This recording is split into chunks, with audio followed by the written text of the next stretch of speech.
Just wanted to make a quick video to talk about how to use Lagrange multipliers when doing numeric simulations with the Lagrangian mechanics.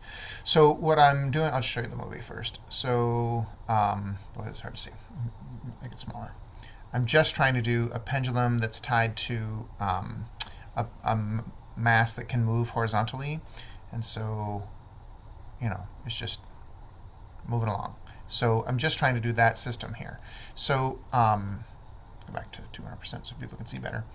How did I do it and what doesn't work? So it's actually quite simple. You put in the kinetic energy minus potential energy. So I've got the mass on top, and it only has an x component. Its y never changes. So and then the pendulum bob has a mass, and then it just has an arbitrary x and y coordinate, right? So we're using Lagrange multipliers so that we can say later how these variables have to be tied to this variable. So, and then by using just x's and y's, the potential energy is really quite easy.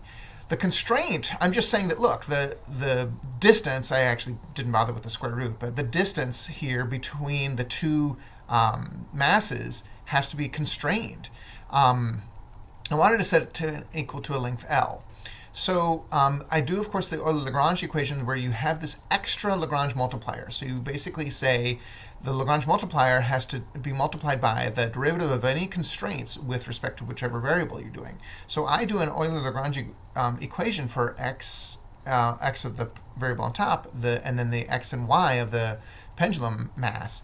And so then I just give all initial conditions for these things. And notice that I just was wondering if this would fail, right?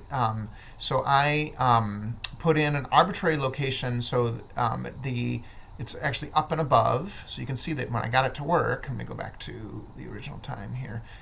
Here's the mass that's the pivot point, and it's up above at 45 degrees. But note that its length is not 0.5. And then I just give it the initial conditions. And what we're taught to do in the mechanics classes is then just, make sure that you set the constraint to be equal to the length. So I put length here, and you'll see it just fails right away. At least I think it's going to fail. Oh yeah, it really failed. And then I say, oh, you know what? I didn't set my initial conditions correctly. So let's go ahead and just recognize that that's going to be 2. Let's see, 1 squared plus 1 squared is 2. And if I execute that, it really fails. Look, it fails at basically 1/10,000th of a second into the future. So that doesn't really work. And so what does work is this. It's when we actually tell it how the second derivatives are connected, it works. So I'm going to take the derivative of the constraints with respect to 2 times, and I'm going to say that can't change. So the constraint doesn't change.